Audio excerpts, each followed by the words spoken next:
नमस्कार, आप देख रहे हैं न्यूज प्रवक्ता और मैं हूं आपके साथ अनुपमा खोबरे और रुक करते हैं खास खबरों की ओर। ग्राम संधारा के क्षेत्रवासियों ने कमल सोनी वाली गली वार्ड नंबर 3 में बनाए गए घटिया सीसी रोड के संबंध में 30 मार्च को जनपद पंचायत भानपुरा के मुख्य कार्यपालन अधिकारी को ज्ञापन दिया, जिसमें वहां की सरपंच संतोष बाई, पति दुर्गालाल भील, सचिव प्रकाश चंद्र धाकड़ पर सीसी रोड में की गई भ्रष्टाचारी के आरोप लगाए। ग्रामवासी गणेश सोनी और कमल कुमार ने बताया कि रोड बनने के 15 दिन बाद से ही रोड उखड़ना चालू हो गई थी। इस संबंध में ग्रामवासियों ने सरपंच, सचिव, जनपद प्रतिनिधि सभी को अवगत कराया, लेकिन आश्वासन पर आश्वासन मिलते रहे। रोड बने लगभग 3 साल होने वाली है, उसके बावजूद भी रोड तहस नहस पड़ी हुई है। ज्ञापन में जिन लोगों ने इसमें भ्रष्टाचार किया है उन पर कठोर कार्रवाई की मांग की गई है। ज्ञापन सौंपने वालों में गणेश सोनी, प्रहलाद राव, अशोक सेन और कई ग्रामवासी उपस्थित थे।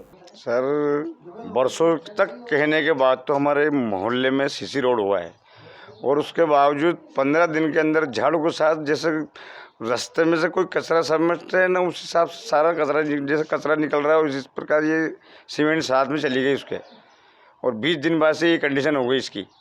और ये 2 साल हो गए कहते कहते सरपंच, सचिव सभी को, पंचायत में सभी आम को, लोगों को, मेंबरों को, सबको कह के परेशान हो गए, तो कोई ने सुना और न सुनते भी नहीं है, कोई मतलब नहीं है, के परेशान हो गए हम। सीसी रोड को बनाने के लिए नहीं, घटिया माल इस्तेमाल के लिए। तो आपने इस विषय में सरपंच, सचिव से बात की? कई दफ़े की, लेकिन उन्होंने कहा कि भाई आश्वासन दिया कि वो इंजीनियर को पैसे देना बाकी है और आपका निर्माण दोबारा करवा दिया जाएगा, लेकिन कोई सुनवाई नहीं हुई। रामपुर जिले के मिलक में मिठाई व्यापारी ने जहर खाकर आत्महत्या कर ली। बताया जा रहा है कि मृतक रोहित ने कुछ लोगों से रुपए उधार लिए थे। रुपए वापस न करने पर उन लोगों ने उसे जान से मारने की धमकी दी और डराया धमकाया भी था। मीडिया से बात करते हुए मृतक की पत्नी ने बताया कि आए दिन लोग उन्हें फोन कर और दुकान पर जाकर धमकियां देते थे। इन सभी से तंग आकर 40 वर्षीय रोहित ने जहर खाकर आत्महत्या कर ली। इस दौरान एसएसपी संसार सिंह ने बताया कि युवक का पंचनामा कर शव को पोस्टमार्टम के लिए भेज दिया है, जिसके चलते उन्होंने बताया कि आरोपियों पर कठोर से कठोर कार्रवाई की जाएगी।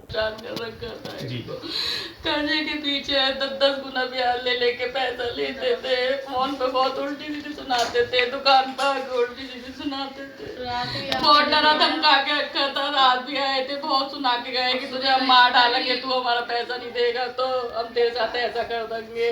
बहुत ही प्रेशर डाला है इनको ऊपर। आज थाना मिलाई क्षेत्र में एक व्यक्ति द्वारा आत्महत्या की सूचना प्राप्त हुई है। क्या है मामला सर? थाना मिलक क्षेत्र की एक महिला ने थाने पर तहरीर दी कि कल उसके घर पर 4 लोग आए थे और उसके पति पर उधार वापस करने के लिए दबाव बना रहे थे और उधार ना वापस करने पर जान से मारने की धमकी भी देकर गए थे। इन्हीं से परेशान होकर उसके पति ने आत्महत्या कर ली है। उसकी तहरीर पर मुकदमा पंजीकृत कर लिया गया है। जो मृत व्यक्ति हैं उसके जेब से एक सुसाइड नोट भी बरामद हुआ है। शीघ्र ही इन चारों व्यक्तियों की पुलिस द्वारा गिरफ्तारी की जाएगी और आगे की कार्रवाई की जाएगी। अन्याय, अत्याचार, भ्रष्टाचार, उत्पीड़न निवारण के लिए कमेटी बनाने की दिशा में एक मीटिंग रखी गई, जिसमें क्षेत्र के ग्रामीण एकत्रित हुए। सभी ने अपने विचार रखे। वहीं अन्याय, अत्याचार, भ्रष्टाचार, उत्पीड़न निवारण के लिए जो लोग लड़ाई लड़ रहे हैं उन लोगों के समर्थन में कमेटी का निर्माण किया जाएगा। जल्द ही ऐसी कमेटी का निर्माण कर पूरे मध्य प्रदेश में कमेटी के जिला पदाधिकारी नियुक्त किए जाएंगे, जो अपने जिलों में ग्राम स्तर तक कमेटी का विस्तार करेंगे। इस कमेटी का उद्देश्य अन्याय, अत्याचार, भ्रष्टाचार के विरुद्ध संवैधानिक दायरे में अपनी बात प्रशासन के समक्ष जन दबाव द्वारा रखी जाएगी और वंचित, शोषित के लिए आवाज बुलंद कर उन्हें न्याय दिलवाना होगा। कार्यक्रम के सूत्रधार वरिष्ठ पत्रकार, समाजसेवी राजा शब्बीर हुसैन थे। वहीं क्षेत्र के कई गणमान्य नागरिक उपस्थित रहे। हमारा आज का विषय ये था कि हम एक कमेटी का निर्माण करने जा रहे हैं, जो कमेटी पूरे मध्य प्रदेश में काम करेगी।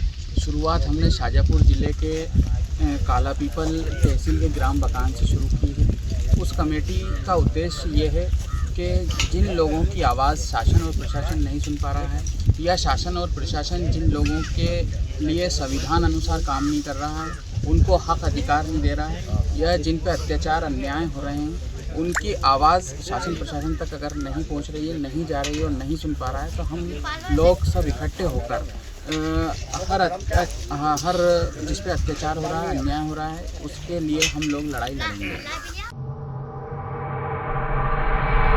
खुरई कृषि गल्ला मंडी में एक अनाज व्यापारी संतोष जैन की स्कूटी की डिग्गी से 4.5 लाख रुपए चोरी हुए थे, जिसमें एक 10 से 12 वर्ष के किशोर ने स्कूटी की डिग्गी से 4,50,000 रुपए से भरा थैला निकालकर उसके साथ ही युवक की मोटरसाइकिल से बैठकर तेजी से कृषि उपज मंडी से फरार हो गया। मुखबिरों की सूचना पर उक्त आरोपियों का पता तलाश करते हुए बालाघाट पहुंचे और उक्त हुलिये के आधार पर बालाघाट पुलिस से उनकी घेराबंदी करने हेतु चर्चा की गई, किंतु इसी दौरान बालाघाट में अन्य घटना को अंजाम दिए जाने पर घेराबंदी की गई थी। घटना को अंजाम दिए जाने के पश्चात 2 किशोर बालक और 3 युवक जिसमें चंदन, शाहरुख और धनराज हैं, ये टीयूवी कार में मौजूद थे, जिनसे घटना के संबंध में पूछताछ किए जाने पर तत्कालिक घटना को स्वीकार करने और खुरई कृषि उपज मंडी से 3 मार्च को 4,50,000 रुपए स्कूटी की डिग्गी से बालक ने चुराना स्वीकार किया है। आरोपियों से चोरी हुए रुपयों में से 3 लाख बरामद किए गए हैं। बहरहाल आरोपियों को न्यायालय के समक्ष प्रस्तुत कर न्यायिक हिरासत में भेजा जाएगा। 3 मार्च को खुरई थाना अंतर्गत जो कृषि उपज मंडी पड़ती है उस पर संतोष पिता राजकुमार जैन के रिपोर्ट करने पर एक चोरी का मामला पंजीबद्ध किया गया था, जिसमें उसके आरके ट्रेडर्स के सामने से उसकी स्कूटी से 4,50,000 रुपये एक नाबालिग बच्चे ने डिक्की से निकाल लिया था, जिस पर से अपराध पंजीबद्ध कर पुलिस द्वारा तत्काल कार्रवाई की गई थी। फिलहाल के लिए इतना ही। खबरों का सिलसिला लगातार जारी है। आप बने रहिए न्यूज़ प्रवक्ता के साथ। नमस्कार।